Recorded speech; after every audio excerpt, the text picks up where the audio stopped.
തുടക്കത്തിൽ തന്നെ കശ്മീരിലെ ആക്രമണത്തിൻ്റെ തുടക്കത്തിൽ തന്നെ പറഞ്ഞു കേട്ട ഒരു കാര്യമാണ്, പ്രാദേശികമായി സഹായം തീവ്രവാദികൾക്ക് കിട്ടിയിട്ടുണ്ട്. അതുകൊണ്ട് തന്നെയാണ് ഈ 19-ാം തീയതി തുറന്ന ഈ സ്ഥലം 22-ാം തീയതി ഈ തീവ്രവാദികൾ വന്ന് ഈ ആക്രമണം നടത്തിയത്. ഈ പ്രദേശവാസികൾ ആരാണ്? ഇതായിരുന്നു ആദ്യത്തെ ഭീകരവാദികളൊക്കെ പിന്നീട് സഹായിച്ച പ്രദേശവാസികൾ ആരൊക്കെ? ഇതായിരുന്നു ആദ്യത്തെ സൈന്യത്തിൻ്റെയും കേന്ദ്ര സർക്കാരിൻ്റെയും ചോദ്യം. ആ ചോദ്യത്തിന് ഇപ്പോൾ ഉത്തരം കിട്ടിയിരിക്കുന്നു. 15 പേർ ഈ ഭീകരവാദികളെ സഹായിച്ചു. അതിൽ 3 പേർ ഇപ്പോൾ കസ്റ്റഡിയിലാണ്. അന്വേഷണം ഏറ്റെടുത്തിരിക്കുന്നത് NIA ആണ്. ഒപ്പം സൈന്യവുമുണ്ട്.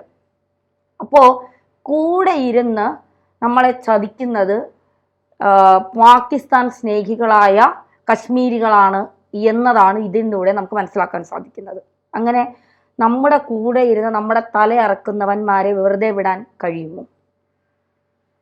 എല്ലാ സ്ഥലത്തെയും ഭീകരപ്രവർത്തനങ്ങളിൽ ഇത്തരത്തിൽ ഉള്ള പ്രാദേശികമായിട്ടുള്ള സഹായ കേന്ദ്രങ്ങൾ എന്ന് പറയുന്നത് ഒരു അനിവാര്യതയാണ്. കാരണം അല്ലാതെ കാശ്മീരിൽ ഒരു ആക്രമണം നടത്താനായിട്ട് ഇവർ പുറപ്പെട്ടാൽ അവരെ എവിടെയെങ്കിലും കണ്ടാൽ ഉടനെ തന്നെ സൈന്യത്തിന് വിവരം കൊടുത്തു കഴിഞ്ഞാൽ ഇവരെ അപ്പം തന്നെ പൊക്കാനും ശരിപ്പെടുത്താനും സൈന്യത്തിന് കഴിയും എന്നുള്ളത് ശരിയാണ്. പക്ഷേ അതില്ലാതാക്കാൻ വേണ്ടിയിട്ട് ഈ ഭീകരപ്രവർത്തകർ സ്വാഭാവികമായിട്ടും ഏത് പ്രദേശത്താണോ ഓപ്പറേഷൻ നടത്താനായിട്ട് പോകുന്നത് ആ പ്രദേശത്ത് അവർക്ക് ആവശ്യമായിട്ടുള്ള സഹായികളെ അവർ കണ്ടെത്തും. എന്നിട്ട് അവരുമായി ബന്ധപ്പെട്ടാണ് അവിടുത്തെ ഓപ്പറേഷൻ നടത്തുന്നതിന് എല്ലാ സംവിധാനങ്ങളും ശരിയാക്കുന്നത്. അതിന് ചിലപ്പോൾ മാസങ്ങൾ എടുത്തിരിക്കും, ചിലപ്പോൾ ഒരു വർഷം തന്നെ എടുത്തിരിക്കും. കാരണം അത്രമാത്രം ക്ഷമയോടുകൂടി കാത്തിരുന്നിട്ടാണ് അവരെന്ത് ചെയ്യുന്നത്, അവരുടെ ഒരു ഓപ്പറേഷൻ നടത്തിയെടുക്കുന്നത്. ഇവിടെയും അത്തരത്തിൽ ഉള്ള പ്രവർത്തനങ്ങൾ നടന്നിട്ടുണ്ടാകാം എന്നതാണ് ഇന്ത്യയുടെ ഇൻ്റലിജൻസ് ബ്യൂറോയുടെ ഒരു നിഗമനം. അതായിരുന്നു അതിൻ്റെ അടിസ്ഥാനത്തിലാണ് അവർ കാര്യങ്ങളെല്ലാം മുന്നോട്ട് നീക്കുകയും പരിശോധിക്കുകയും ഒക്കെ ചെയ്തത്. പിന്നീട് കാര്യങ്ങൾ കണ്ടെത്തിയപ്പോൾ അത് ശരിയായിരുന്നു എന്ന് മനസ്സിലാക്കപ്പെടുകയാണ് ചെയ്യുന്നത്. ഇവരെ സഹായിക്കേണ്ട 15 പേരുണ്ടായിരുന്നു എന്നാണ് ഇപ്പോൾ കിട്ടിയിരിക്കുന്നതായിട്ടുള്ള വിവരം. അതിൽ 3 പേര് ഇവരുടെ കസ്റ്റഡിയിലാണ്. ഇപ്പോൾ ഇവരെ ചോദ്യം ചെയ്ത് അവരിൽ നിന്ന് എല്ലാ രഹസ്യങ്ങളും ചോർത്തിയെടുക്കാൻ കഴിയുമ്പോൾ ഈ 15 പേർ വെളിപ്പെടുകയും അവർ വീണ്ടും സൈന്യത്തിൻ്റെയോ അല്ലെങ്കിൽ അന്വേഷണ സംഘത്തിൻ്റെയോ കസ്റ്റഡിയിലായി തീരുകയും ചെയ്യും. ഇവിടെ വളരെ പ്രാധാന്യത്തോടെ ശ്രദ്ധിക്കേണ്ട ഒരു കാര്യം എന്താണെന്ന് വെച്ചാൽ ഈ 15 പേരിൽ ഒതുങ്ങി നിൽക്കണം അവിടുത്തെ ആളുകൾക്കെതിരായിട്ടുള്ള അക്രമങ്ങൾ എന്ന് പറയുന്നത്. കാരണം സൈന്യം ഇറങ്ങിക്കഴിഞ്ഞാൽ സൈന്യത്തിൻ്റെ കീഴിൽ അല്ലെങ്കിൽ സൈന്യത്തിൻ്റെ കസ്റ്റഡിയിൽ ഒരു പ്രവിശ്യയായി കഴിഞ്ഞാൽ അവിടുത്തെ മനുഷ്യരുടെ ജീവിതം എന്ന് പറയുന്നത് ദുസ്സഹമായിത്തീരും. അവരങ്ങോട്ടും ഇങ്ങോട്ടും നടക്കുന്ന സമയത്ത് കാട് ചോദിക്കും, എന്താ ഇവിടെ നിൽക്കണമെന്ന് ചോദിക്കും. നിരന്തരം പീഡനങ്ങൾ വളരെ കൂടുതലുണ്ടാകാനുള്ള സാധ്യതകളുണ്ട്. അങ്ങനെയാണ് കാര്യങ്ങൾ മുന്നോട്ട് പോകുന്നെങ്കിൽ അവിടെയുള്ള പ്രാദേശിക ജീവിതത്തിൽ ഈ സൈന്യം ഉണ്ടാക്കുന്നതായിട്ടുള്ള അസ്വസ്ഥതകൾ അവരുടെ ജീവിതത്തിൻ്റെ അസ്വസ്ഥമായിട്ട് മാറിത്തരികയും അവർ സൈന്യത്തിനെതിരെ തിരികുകയും ചെയ്യും. അത് ഇന്ത്യക്ക് ഒരിക്കലും നല്ല ഒരു അറ്റ്മോസ്ഫിയർ ആയിരിക്കില്ല നിർമ്മിക്കാനായിട്ട് പോകുന്നത്. ഇന്ത്യയുടെ ഒരു ആഗ്രഹം എന്ന് പറയുന്നത് കാശ്മീരികൾ മുഴുവനും നമുക്കൊപ്പം നിന്ന്, ഇന്ത്യക്കൊപ്പം നിന്ന് കാശ്മീർക്ക് എതിരായിട്ട് പ്രവർത്തിക്കുന്ന ശക്തികളെ കണ്ടെത്തി അവരെ തുരത്തുക എന്നുള്ളതാണ്. എന്നുവെച്ചാൽ നമ്മളുടെ ഇന്ത്യയിൽ ഒറ്റയാൾ പോലും ഒരു ഭീകരവാദിയെ സഹായിക്കുന്നതായിട്ട് ഉണ്ടാകാൻ പാടില്ല. എങ്ങനെയാണ് ഭീകരവാദികളുടെ വേരിറക്കുക എന്ന് ചോദിച്ചാൽ ഇത്തരത്തിൽ സൈക്കോളജിക്കലായിട്ട് മനഃശാസ്ത്രപരമായിട്ടുള്ളൊരു ട്രീറ്റ്മെൻറ്റ് കൂടി നടത്തേണ്ടതൊരാവശ്യമാണ്. അങ്ങനെ നടത്തിയാൽ എല്ലാ കാശ്മീരികളും നമുക്കൊപ്പം നിൽക്കുകയും, കാശ്മീരിലെ പലരും പ്രഖ്യാപിക്കുന്നുണ്ട്, ഞാൻ കാശ്മീരിൽ ജനിച്ചാണ്, ഇന്ത്യക്കാരനായി ജനിച്ചാണ്, ഞാൻ ഇന്ത്യക്കാരനായിട്ട് തന്നെ ഇവിടെ മരിക്കും, കാശ്മീരിയായി തന്നെ മരിക്കും എന്നവർ പ്രഖ്യാപിക്കുന്നത്. ആ പ്രഖ്യാപനം എന്ന് പറയുന്നത് വളരെ പോസിറ്റീവാണ്.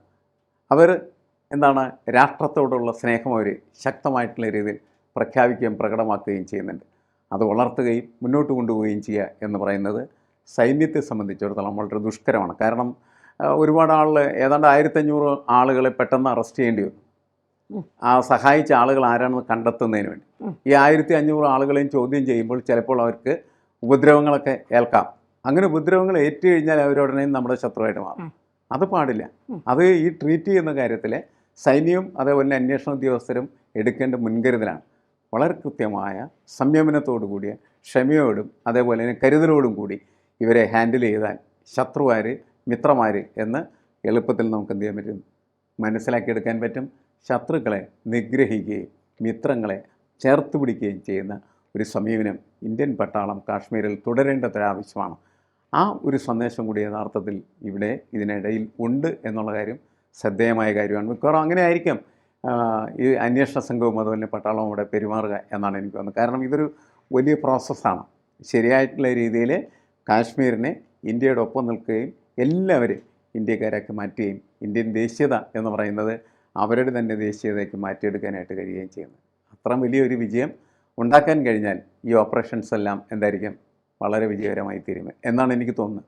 പക്ഷേ കുറച്ച് നാളുകൾക്ക് മുൻപ് ഒരു 1-2 ദിവസങ്ങൾക്ക് മുമ്പ് ഡോക്ടർ ഭാർഗവ റാം ഒരു പോസ്റ്റ് ഇട്ടിരുന്നു. ഒരു 8 മാസങ്ങൾക്ക് മുൻപ് കശ്മീരിലെത്തിയ ചില ആളുകളോട് അവിടുത്തെ പ്രദേശവാസികളായി കച്ചവടം നടത്തുന്നവർ നിങ്ങൾ ഏത് മതത്തിൽപ്പെട്ടവരാണ് എന്ന് ചോദിച്ചിരുന്നു.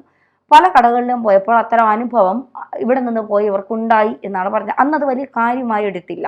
പിന്നീട് ഈ ആക്രമണം ഉണ്ടായ സമയത്താണ് കലിമ ചൊല്ലാനും നിങ്ങളുടെ മതം ഏതാണ്, കലിമ ചൊല്ലുന്നവരുടെ തുണി അഴിച്ച് പരിശോധന വരെ നടത്തുന്ന രീതിയിലേക്ക് വരെ കാര്യങ്ങളെത്തി. അപ്പോൾ ഒരു പദ്ധതി കുറേ നാളുകൾക്ക് മുൻപ് തന്നെ ആരംഭിച്ചിരുന്നു എന്ന് നമ്മൾ സംശയിക്കേണ്ടതില്ലേ? തീർച്ചയായിട്ടും വളരെ നാളുകളുടെ ആസൂത്രണത്തിൻ്റെ ഫലമായി സംഭവിച്ച ഒരു ഓപ്പറേഷനായിട്ട് ഇതിനെ വിലയിരുത്താൻ പാടുള്ളൂ. അതല്ലാണ്ട് ഒരു ദിവസം കാലത്ത് വന്ന് കുറേ തോക്കുകാരികൾ കുറേ ആളുകളെ വെടിവെച്ച് കൊല്ലുന്ന ഒരു പ്രക്രിയ അല്ലാതെ. കാരണം അങ്ങനെ 2 പ്രശ്നങ്ങളാണുള്ളത്. കാരണം നേരത്തെ വളരെ ശക്തമായിട്ടുള്ള നിരീക്ഷണം പട്ടാളത്തിൻ്റെ അവിടെ ഉണ്ടായിരുന്നു.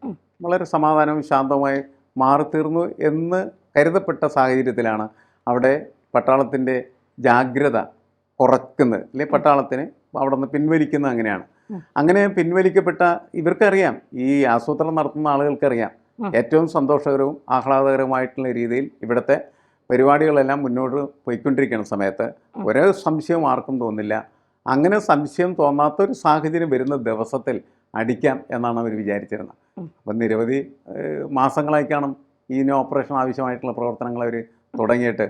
അത് അവർ വിജയിച്ചു. കാരണം എന്ന് വെച്ചാൽ അവരെന്താണോ ഉദ്ദേശിച്ചിരുന്നത് അത് നടപ്പിലാക്കാനായിട്ട് അവർക്ക് കഴിഞ്ഞു. പക്ഷെ നമുക്കതിനെ പ്രതിരോധിക്കാനായിട്ട് കഴിഞ്ഞില്ല. കാരണം നമ്മൾ ആഹ്ലാദിച്ചു പോയി, സന്തോഷിച്ചു പോയി, എല്ലാം ശരിയായല്ലോ എന്നുള്ളത്. അതായിരുന്നു നമ്മളുടെ ഭാഗത്തുള്ള ഒരു വീഴ്ച എന്ന് വേണമെങ്കിൽ പറയാം.